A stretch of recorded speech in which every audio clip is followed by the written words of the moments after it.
space, the final frontier. These are the voyages of the starship Enterprise. For 3 decades, the familiar signature music has attracted Trekkies to television screens and cinemas to join the Star Trek family on board the Starship Enterprise. Its 5-year mission, to explore strange new worlds, to seek out new life and new civilizations, to boldly go where no man has gone before. These words, first spoken on television September 8, 1966, first gave the world a glimpse of Gene Roddenberry's vision of the future. For the legendary filmmaker, Star Trek was more than entertainment. They felt I had offered them a wagon train to the stars, which I had, as I went to sell it. And Westerns were very big at the time. And they felt that I'd double-cross them. I'd written them this thing about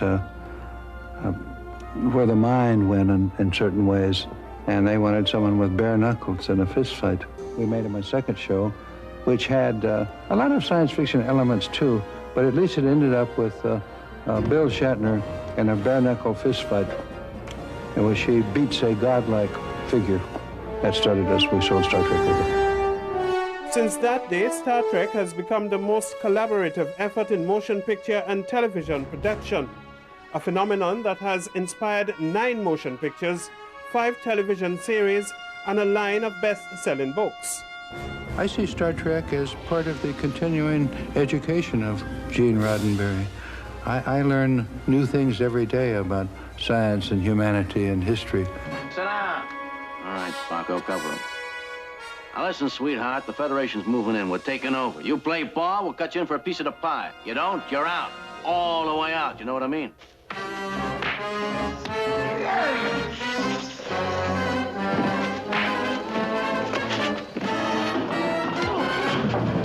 Don't you find that painful, Captain? Star Trek's popularity is astounding. More than 50% of North Americans proudly proclaim themselves to be Trekkies. In fact, Star Trek has had such a profound impact on American life that NASA named its first shuttle program the Enterprise, after the USS Enterprise. It was more than just tokenism. NASA's greatest tribute to Star Trek fans and Roddenberry's vision was to assemble the full Star Trek cast and crew in Florida for the unveiling of the shuttle program. Once, just once, I'd like to be able to land someplace and say, behold, I am the Archangel Gabriel. I fail to see the humor in that situation, Doctor. Naturally. You could hardly claim to be an angel with those pointed ears, Mr. Spock, but say you landed someplace with a pitchfork. Your pulse is 242. Your blood pressure is practically non-existent. Assuming you call that green stuff in your veins blood. The readings are perfectly normal for me, Doctor, thank you. And as for my anatomy being different from yours, I am delighted. With the television programs, movies, and merchandising came another Star Trek avenue to encourage fans and build loyalty, the Trekkie conventions. They have been a major attraction from the very beginning. The first event was expected to get a few hundred people. More than 3,000 showed up. Today, upwards of 30,000 fans are expected to show up when a Star Trek convention is held. Scotty has experienced it all. First convention that Gene Roddenberry and his wife went to in New York City, they expected 300 people and got about 3,500. The next convention was also held in New York City, 73, I think it was, and they had something like 8,000 people there. Right? Now, eventually, that number went up to 32,000. I think they wanted some sort of an international flavor to it, and so I did about 8 different accents for them. Then Gene Roddenberry asked me which accent I liked, and you know, for an engineer, and I said, I think the Scotsmen are great engineers. You know, let's face it, they invented the steam engine, the telephone, you know, radar, just about everything that is vitally important to us these days. I said, well, you want an engineer, I think he better be a Scotsman.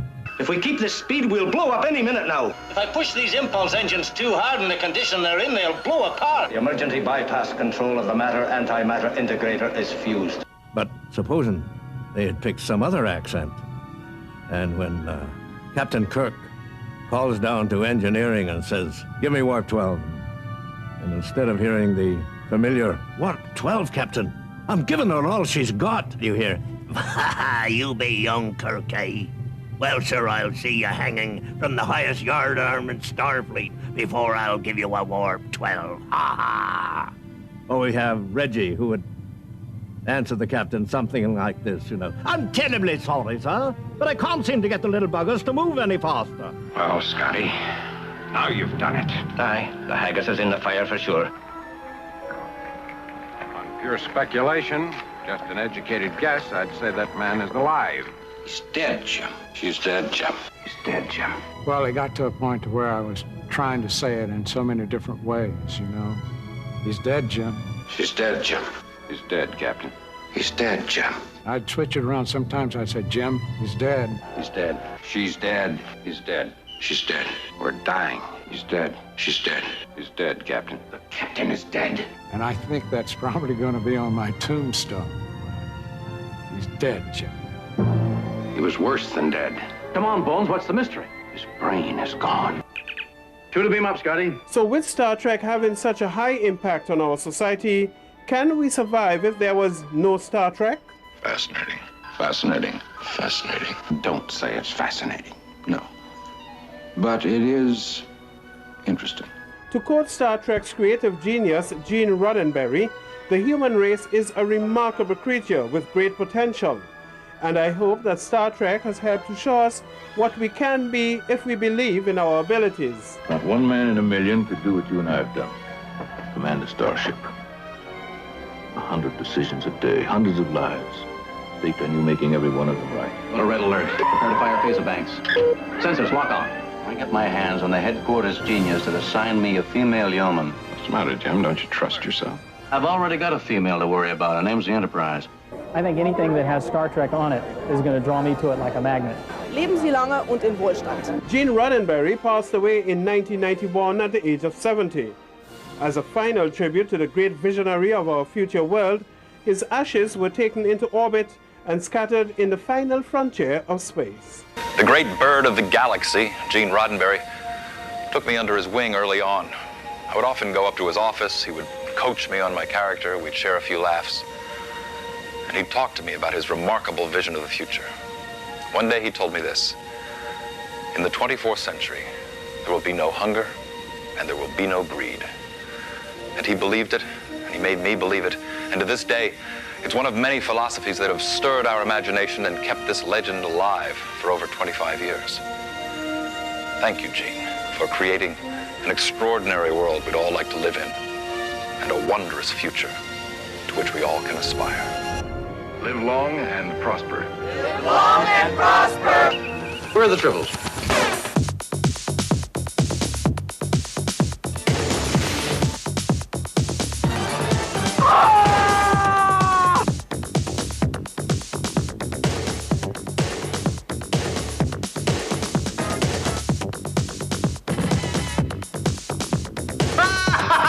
Let's see what's out there.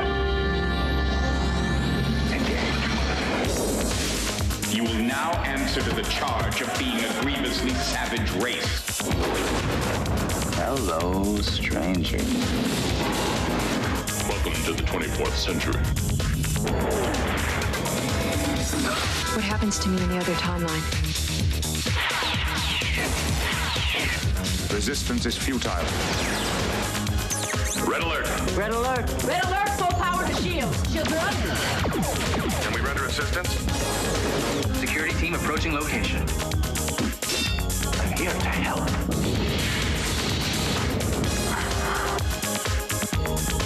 Data, I can sense feelings in you. Just fix me. Raise all shields. Phasers at ready. Shields are up. Fire phasers. Open fire. All weapons. Fire torpedoes. Let's make sure history never forgets. The name. Enterprise.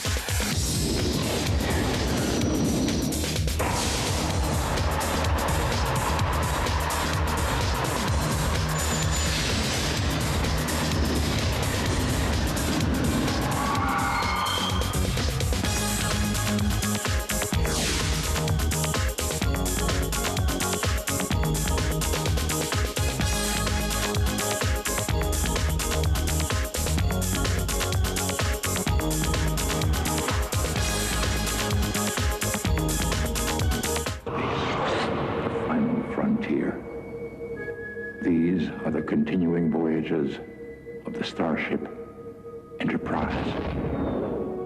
Her ongoing mission to explore strange new worlds, to seek out new life forms and new civilizations, to boldly go where no man has gone before.